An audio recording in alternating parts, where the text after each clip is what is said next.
안녕하세요. 테린 아빠입니다. 오늘은 좀 흥미로운 주제를 한번 가져와 봤는데, 갑자기 이제 이런 생각이 들더라고요. 개인 투자자들이 이 손실을 만약에 인식을 할 때 어느 정도까지 다들 버틸까? 이걸 한번 논문을 한번 찾아볼까? 그래서 뭐 간단하게 논문 두 건을 찾았는데, 한번 같이 보도록 하겠습니다. 과연 이제 얼마까지 버틸 수 있는가? 그 심리적 마지노선이 얼마일까? 이런 이제 고민을 해보고자 합니다. 그래서 이제 챗GPT한테 이제 활용을 해야 되겠죠. 그래서 제가 찾아낸 논문이 한 3개가 있는데, 거기서 이제 이 개인 투자자들의 심리적 손실 한계에 대해서 한번 우리가 추정을 해보자. 그래서 논문의 내용을 이제 들어가 보겠습니다. 이게 개인 투자자의 평균 매수 단가 대비 수익률 분포라고 이제 이게 페이지가 몇 페이지냐? 5페이지고 어디서 나온 거냐면 자본시장 연구원에서 이제 나온 자료예요. 그래서 이제 5페이지로 다시 가보겠습니다. 좀 이제 어지러울 텐데 내려가 볼게요.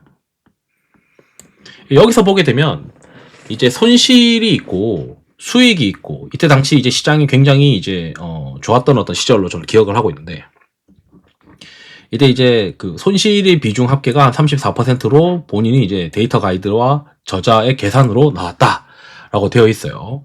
그리고 여기 이제 보게 되면 이 마이너스 20에서 마이너스 10%까지는 그래도 이 34.5% 중에서, 여기 34.5% 중에서 7% 정도 이게 버틴다라는 거죠.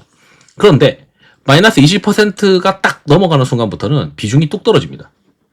그래서 이제 여기서 이제 우리가 봤을 때 개인 투자자가 버틸 수 있는 손실의 비율은 마이너스 한 20% 정도겠구나 라고 이제 우리가 이해를 할 수가 있고, 그리고 여기 이제 보시게 되면 여기서도 한 마이너스 한 23%와 관련된 이슈 이야기가 나와요.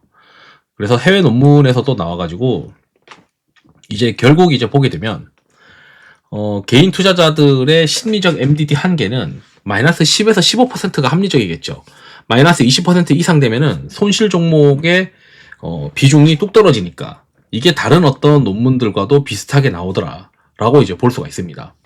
결국 여기서 이제 함축적인 의미는, 종목을 우리가 투자를 할 때 MDD를 고려를 해서 맥시멈 드로우 다운이라고 했을 때 내가 투자하고 나서 하방 위험이 15% 이내로 제한해야 된다는 거죠.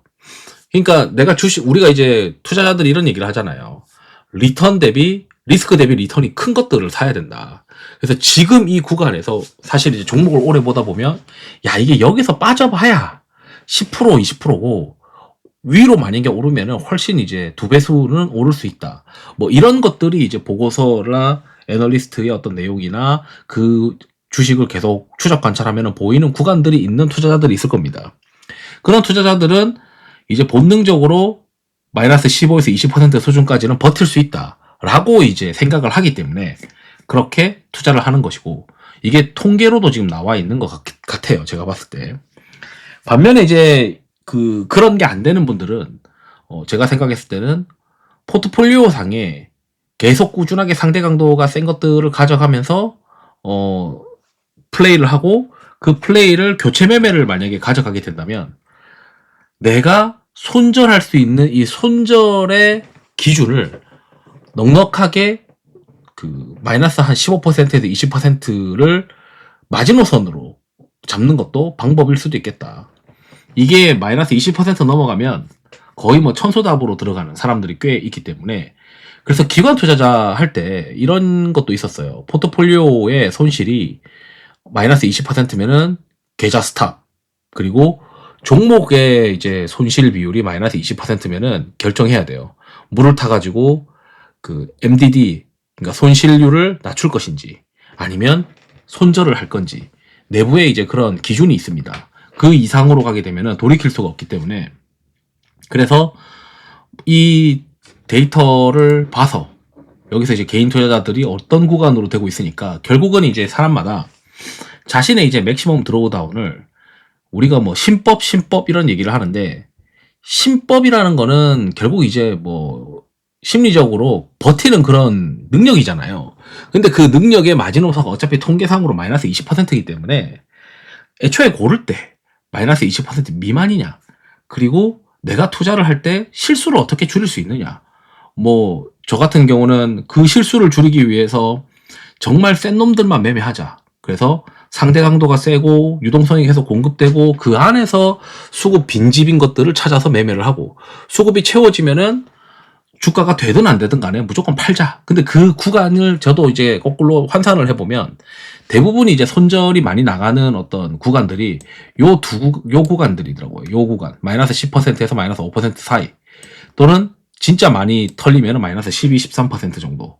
근데 저도 이제 마이너스 20%까지 털리는 경우는 종목별로는 잘 없었던 것 같은데, 보통 이제 개인 투자자들이 어떤 거 하나 질러가지고 마이너스 20% 이상으로 털리게 되면 이제 거기서부터 멘탈이 나가면서 이제 난리가 나죠. 그래서 이제 제가 봤을 때 어떻게 하면은 내가 이 20% 맥시멈 드로우 다운을 종목별로 또는 계좌별로 이 안쪽에서 최악을 관리할 수 있는 능력을 어떻게 배양을 할까. 그래야 심리적으로 크게 흔들리지 않으면서 꾸준히 끌고 갈 수 있는 것이다 라고 이야기를 하고 싶어요. 그래서 현금 비중을 어떻게 할 거냐, 또는 인버스를 어떻게 할 거냐, 이런 것들을 최근에 이제 올려드리면서 결론적으로는 내가 심리적으로 견디기 위한 비중이 어쩌면 나도 이 범위에 있을 가능성이 높다. 마이너스 20% 이내의 손실까지는 내가 버틸 수 있을 가능성이 높다 라고 이제 저는 감히 이제 이 자료들을 가지고 이야기를 하면서, 그러면 이제 잘 활용을 해서 내 포트폴리오를 어떻게 손실을 잘 방어를 할 거냐, 내 개별 종목도 어떻게 하면은 손실을 잘 방어할 거냐, 이런 고민을 해봤으면 좋겠다. 이렇게 이제 말씀드리면서 영상을 마치도록 하겠습니다. 투자에 도움 되시길 바랍니다. 감사합니다.